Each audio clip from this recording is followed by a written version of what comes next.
It was July 2nd, 1937, a bright morning, the sun rising over the equator. Amelia Earhart, one of the most celebrated aviators of the 20th century, prepares for what would be her final journey. By this time, she's already broken records, inspired millions, and etched her name into history's ledger as a fearless pioneer of the skies. But this flight, an ambitious attempt to circumnavigate the globe, would become the world's greatest aviation mystery. Earhart had set out on a daring mission to become the first woman to fly around the world. It was a journey over 29,000 miles, a feat no one had accomplished before in quite the same way. Alongside her navigator, Fred Noonan, they took off in their twin-engine Lockheed Electra. From Miami to South America, from Africa to India, they crossed oceans and continents, pushing the boundaries of what seemed humanly possible. But when they reached Lae, New Guinea, just 7,000 miles from completing the circle, the skies darkened and the world went silent. Their next destination? A tiny speck in the vast Pacific Ocean, Howland Island. A strip of land 2 miles long, surrounded by thousands of miles of open water. It was a pinpoint in an endless sea, an unforgiving target, even for the most experienced flyers. On the morning of July 2nd, Earhart and Noonan took off at midnight.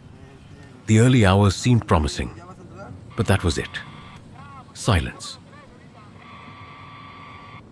For hours, the U.S. Coast Guard vessel Itasca, stationed near Howland Island, listened. They waited. They called out, but no one responded. Amelia, Fred, and the Electra were gone. What followed was one of the most extensive search operations in history. The U.S. Navy and Coast Guard combed 250,000 square miles of ocean. Ships, planes, and experts scoured every corner of the Pacific. Yet there was nothing. What happened to Amelia Earhart? For decades, theories have come and gone. Some simple, others astonishing. Let's explore them. Theory 1. The plane crashed into the ocean. The most widely accepted explanation is this. Amelia ran out of fuel. Unable to find Howland Island, the Electra plunged into the vast Pacific. Drifting below the waves, the wreckage and their remains were swallowed by the ocean floor, forever out of reach. But the Pacific is deep, impossibly deep. To this day, modern searches using sonar and underwater robots have turned up nothing definitive. No plane, no trace. If it's there, it lies in darkness. Silent, untold. Theory 2, Gardner Island, Nikomaroro hypothesis. In 1940, far from Howland Island, Gardner Island, now called Nikomaroro, revealed a tantalizing clue. A British colonial officer reported finding human remains near the shoreline. A partial skeleton, a woman's shoe, and a box that once held a sextant, the kind Fred Noonan may have used. Tests at the time were inconclusive. The bones were later lost. But modern analysis of photos and reports suggests the remains might have belonged to Amelia Earhart. Could Amelia and Fred have crash-landed on this uninhabited island? Surviving for days, maybe weeks, before succumbing to the elements. The evidence is compelling. Search teams have since returned to Nikomaroro, uncovering more relics. Fragments of aluminum, possible glass from her plane, even remains of campfires. But still, it's not enough. The trail is thin and cold. Theory 3, captured by the Japanese War II. Some believe Earhart's Electra veered far off course and landed in the Marshall Islands, under Japanese control. Eyewitnesses later claimed to have seen a woman resembling Earhart held in captivity. Reports emerged of a plane matching the Electra, dismantled, or destroyed. But there's no hard proof. Did Amelia Earhart's final flight cross into dangerous territory, costing her freedom? And her life? In the end, the world lost more than just an aviator on that July morning. Amelia Earhart was more than her disappearance. She was a symbol of human courage, a pioneer who refused to let the sky be her limit. Amelia's story is a reminder of the fragility of early aviation. The challenges she faced, from limited technology to the lack of redundant systems, reflect a time when aviation was still in its infancy. But her disappearance also highlights the importance of preparation, communication, and shared responsibility. As many experts note, it wasn't just the technology that failed. It was a cascade of small errors that led to tragedy. And yet, the question lingers: where is Amelia Earhart? Until the ocean gives up its secrets, the mystery endures. Her legacy is not just one of unanswered questions, but of bold ambition and the unyielding spirit to push boundaries.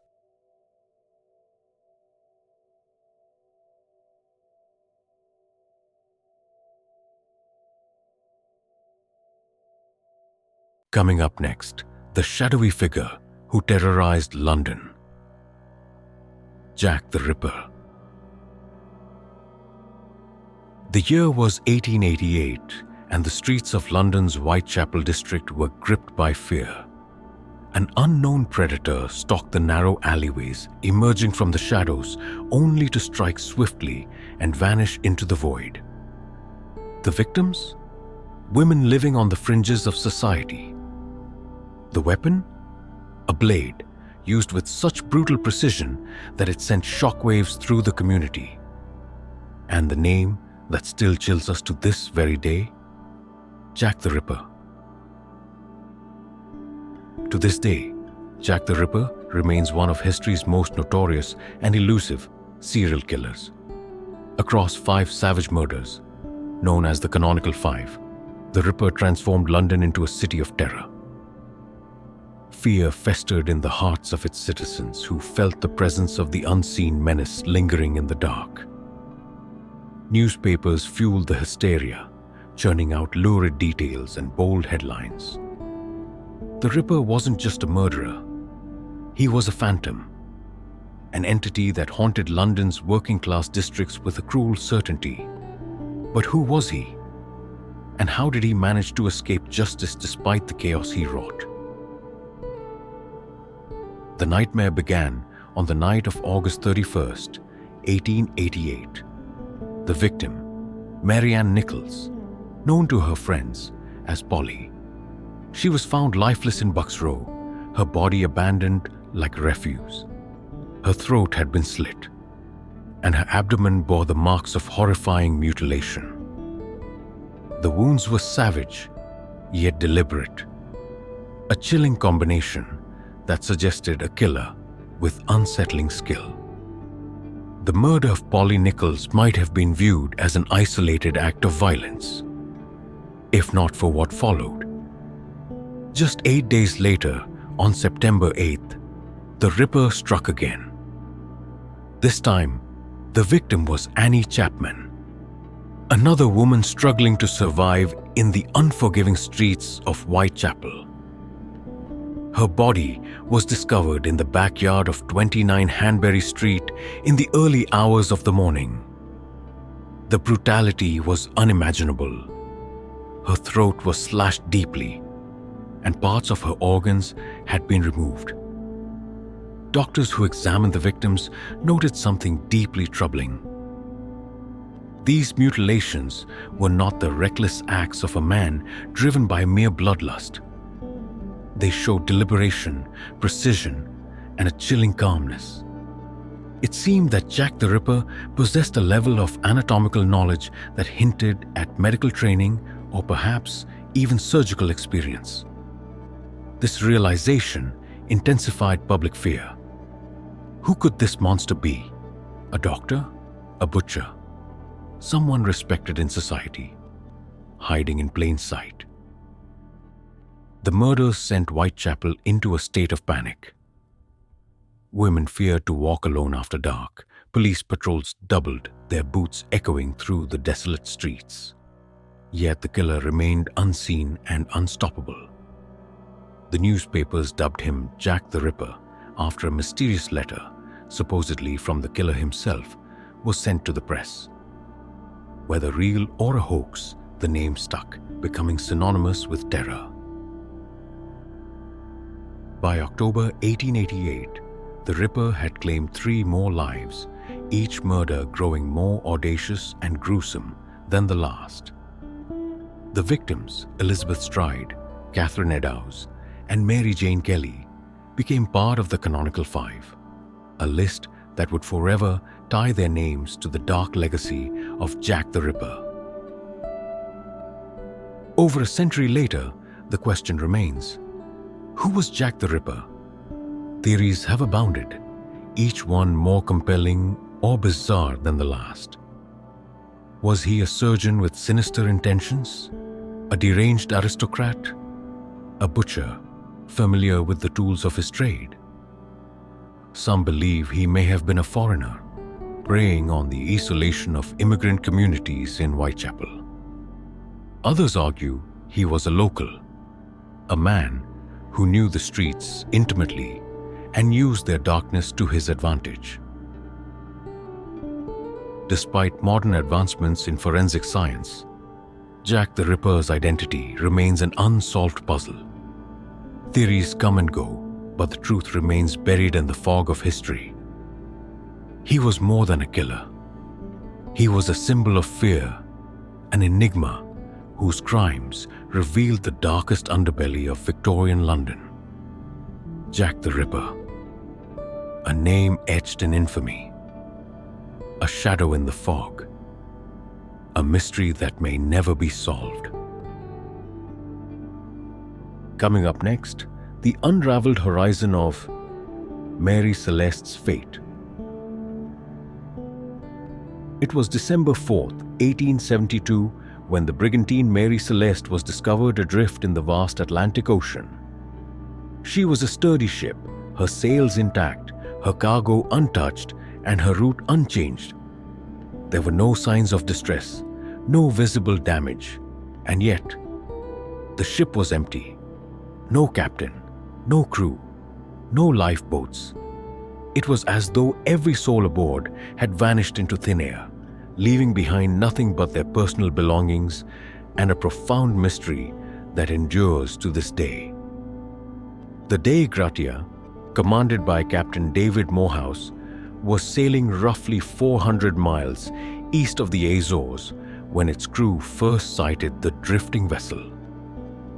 From a distance, the Mary Celeste appeared to be in perfect condition. Her sails were fully rigged, and she moved steadily with the wind, as though under careful command. When the crew of the Dei Gratia boarded the Mary Celeste, they were met with a sight both puzzling and unnerving. The ship's cargo, consisting of barrels of industrial alcohol, was untouched. The personal belongings of the crew, including clothing, money, and navigation tools, were all still in place. Even the galley held uneaten food, as though a meal had been abandoned mid-preparation. And yet, there was no one aboard. The ship's last log entry was dated 9 days earlier, indicating nothing unusual.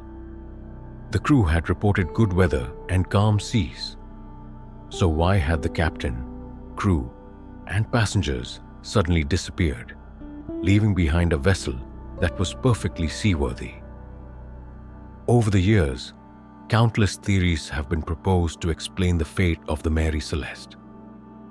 Some are rooted in logic and evidence. Others lean toward the fantastical.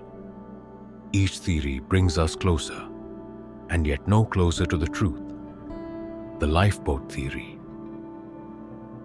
One of the most widely accepted ideas is that the crew may have abandoned ship, fearing that something catastrophic was about to happen. Some suggest that a leak in the cargo of industrial alcohol led to an explosion scare.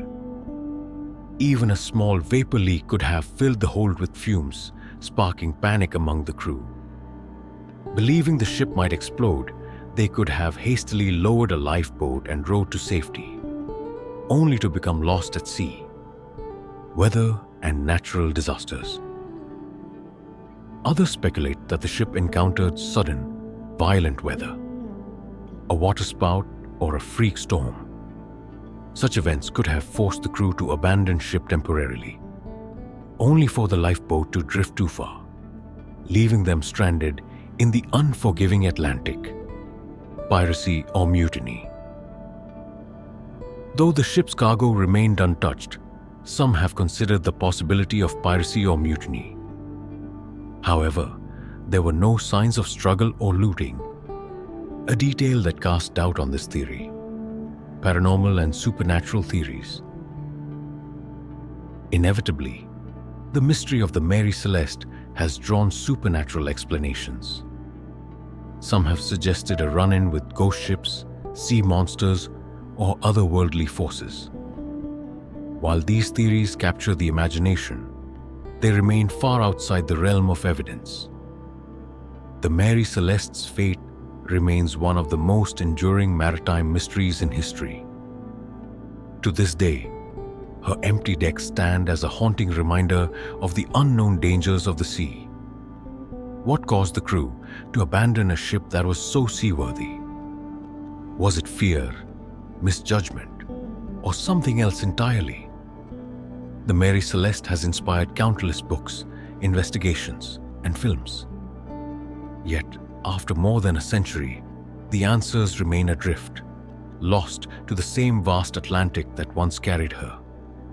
The Mary Celeste sailed into history, not as a ship, but as a legend, an enigma forever carried on the winds of the Atlantic. Coming up next,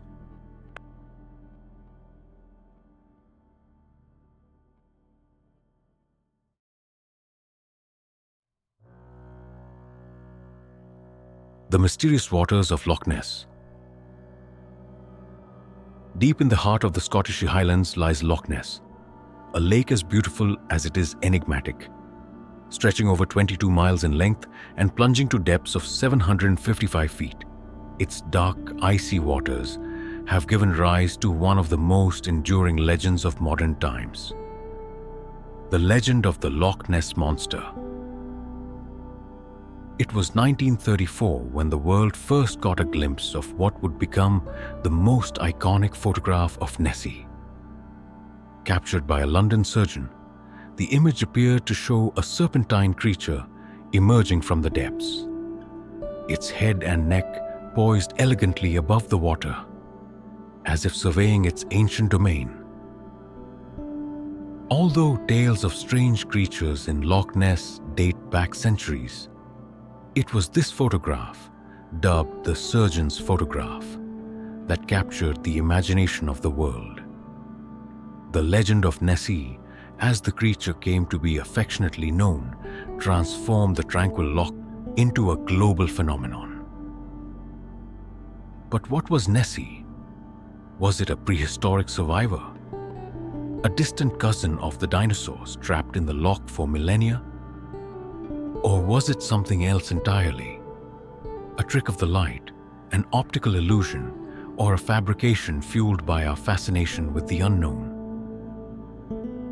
Over the years, the legend of the Loch Ness Monster continued to grow.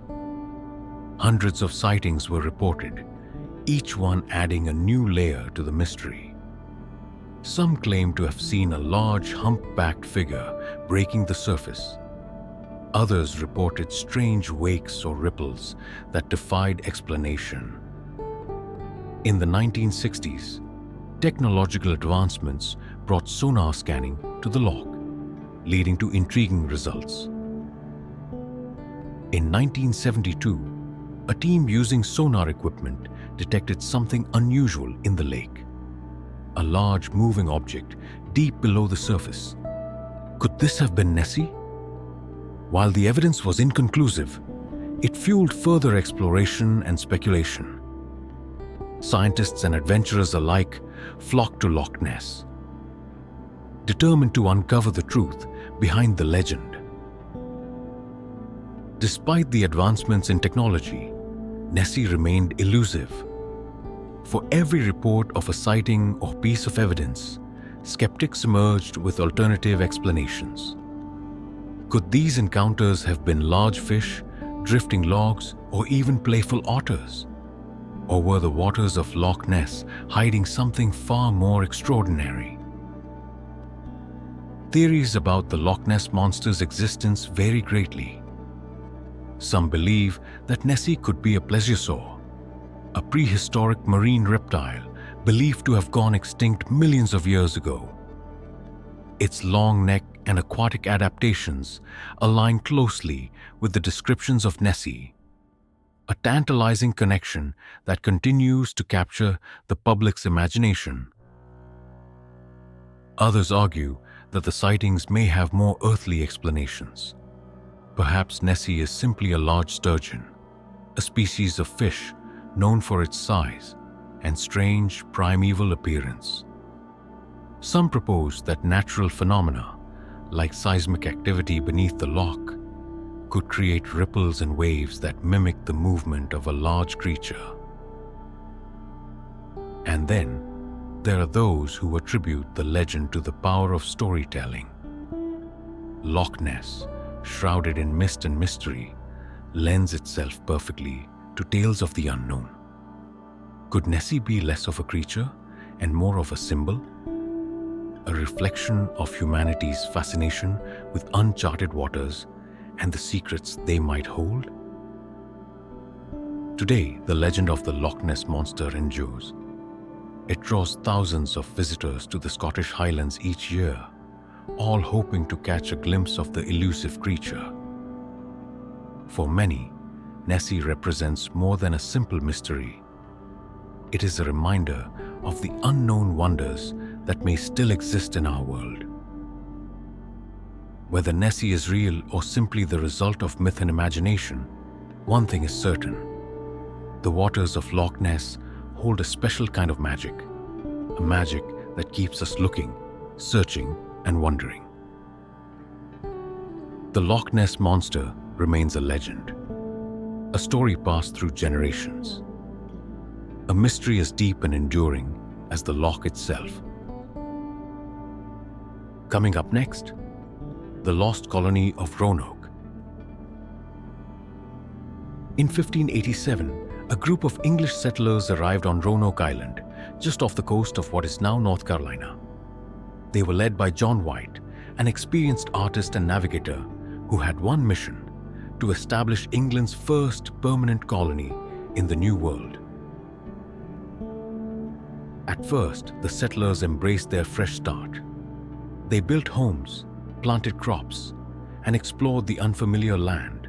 But life in the New World was far harsher than they imagined. The colony faced relentless challenges: harsh weather, dwindling supplies, and uneasy interactions with indigenous tribes. For the settlers, survival was anything but certain. The Roanoke colony was a bold attempt by England to stake its claim in the Americas. It was a time of fierce competition between European powers, and the New World offered vast possibilities. For these settlers, it was also a chance for a new beginning. But the colony's struggles mounted quickly. Their supplies ran dangerously low, their crops faltered, and tensions grew with local tribes. By late 1587, John White faced a critical decision: leave the colony to gather reinforcements and supplies in England, or risk the settlers perishing before winter. White promised the settlers he would return within a year. But as fate would have it, his journey was delayed. England was on the brink of war with Spain, and all available ships were needed to defend the kingdom. White's pleas to return to Roanoke went unanswered. 3 long years passed. It was 1590 when John White finally returned to Roanoke Island. He hoped to reunite with his family, including his granddaughter, Virginia Dare, the first English child born in the New World. But what White found would haunt him for the rest of his life. The settlement was deserted. Homes had been reduced to skeletal remains, and the settlers, every man, woman, and child, were gone. There were no signs of struggle, no bodies, no belongings hastily left behind. What did it mean? Croatoan was the name of a nearby island home to the Croatan tribe. White interpreted the word as a clue, a message left by the settlers. Believing they had relocated to the island, he immediately organized a search.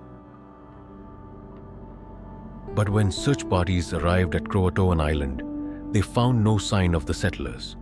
The word was their only trace, their final whisper to the world before vanishing into history. For centuries, the fate of the Roanoke colony has remained one of America's oldest and most haunting mysteries. What became of the settlers? Numerous theories have emerged, each attempting to explain their disappearance. 1. Integration with indigenous tribes. One widely held theory is that the settlers may have sought refuge with the Croatan tribe, blending into their communities over time.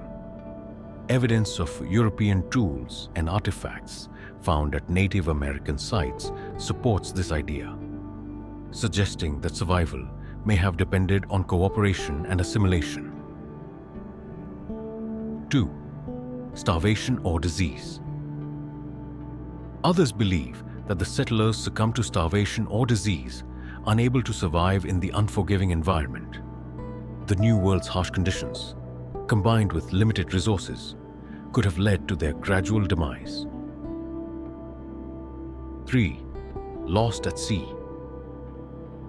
Some theories suggest that the settlers attempted to sail back to England in desperation, only to be lost at sea. With little experience in navigation, such a journey would have been perilous, if not impossible. 4. Hostile encounters. A darker theory posits that the settlers faced conflict with hostile tribes or European privateers. However, the absence of any physical evidence of violence complicates this explanation. Despite decades of research, excavations, and speculation, the truth of what happened to the Roanoke colony remains elusive. Each new clue raises more questions, adding layers to a mystery that has captivated historians, scientists, and storytellers for centuries. The story of Roanoke is more than a tale of disappearance. It is a reminder of the unknown, a testament to the fragility of human settlements in the face of nature, time, and fate. The fate of the lost colony of Roanoke may never be known. A whisper from history, carried on the wind, a mystery lost to time. Coming up next, the enigmatic Voynich Manuscript, a book that has defied decoding for centuries. It has been called the most mysterious book in the world. Its name, the Voynich Manuscript. A book unlike any other, it is filled with indecipherable text, bizarre diagrams, and illustrations of plants, animals, and symbols that belong to no known language or discipline. For centuries, the Voynich Manuscript has confounded scholars, cryptographers, and linguists alike. Its origins, unknown. Its purpose, a complete mystery. The story begins in 1912, when a rare book dealer named Wilfrid Voynich stumbled upon the manuscript in a Jesuit library in Rome. Its 240 pages were filled with strange symbols and otherworldly drawings, some resembling plants and celestial charts, others defying explanation entirely. Modern carbon dating has revealed that the vellum, or parchment, used in the manuscript dates back to the 15th century. But the identity of its author and the reason for its creation remains shrouded in mystery. The Voynich Manuscript is divided into sections, each one as enigmatic as the last. Botanical illustrations, drawings of plants that do not exist anywhere in the natural world. Their shapes and features are unlike anything catalogued by science. Astronomical charts, depictions of celestial bodies and zodiac symbols in puzzling arrangements. These diagrams suggest a knowledge of astronomy, but their meaning remains unclear. Biological diagrams, pages filled with human-like figures, intertwined with intricate tubes and pools of liquid. The purpose of these diagrams is a mystery. Unidentifiable text, period. The manuscript's text flows left to right, written in an unknown script with no recognizable letters or grammar. Attempts to match it to any known language have all failed. What does it mean? Is it a lost work of science, an alchemical treatise, or the ramblings of a mind consumed by imagination? Over the years, some of the brightest minds have tried to unlock the Voynich Manuscript's secrets. Cryptographers from World War II, renowned linguists, and even modern artificial intelligence systems have analyzed its text. But every effort has ended in frustration. Some claim the manuscript is a sophisticated hoax, crafted to deceive and confound. Others believe it holds hidden knowledge, medical secrets, alchemical formulas, or even messages from an ancient civilization. But the truth remains elusive. Theories about the Voynich Manuscript abound, each one as intriguing as the last, Roger Bacon's work. Some believe the manuscript was created by Roger Bacon, a 13th century English philosopher and alchemist. His work often combines science with mysticism, making him a plausible candidate. Alien origin. Others suggest the manuscript is not of this world, its symbols and diagrams encoding knowledge far beyond human understanding. An elaborate prank. Another theory posits that the Voynich Manuscript was an elaborate hoax, created to intrigue and frustrate its readers with no actual meaning. But without definitive proof, these theories remain just that, theories. The true purpose of the Voynich Manuscript is a puzzle that may never be solved. The Voynich Manuscript is more than just a book. It is a testament to the power of the unknown and a reminder of humanity's unending curiosity. For centuries, it has inspired wonder, frustration, and debate, a mystery that refuses to be unraveled. The Voynich Manuscript, a riddle for the ages, a story written in a language we cannot read, a mystery that may never be solved. Thank you for joining us on this journey through history's most compelling mysteries. From the shadows of Jack the Ripper to the secrets of the Voynich Manuscript, these stories remind us of the endless questions that continue to captivate our imagination. If you enjoyed this video, don't forget to subscribe, like, and share with others who love unraveling history's greatest mysteries. Leave a comment below to tell us which mystery intrigued you the most or suggest what we should explore next. Your support helps us uncover more fascinating stories and mysteries. Thank you, and see you in our next adventure.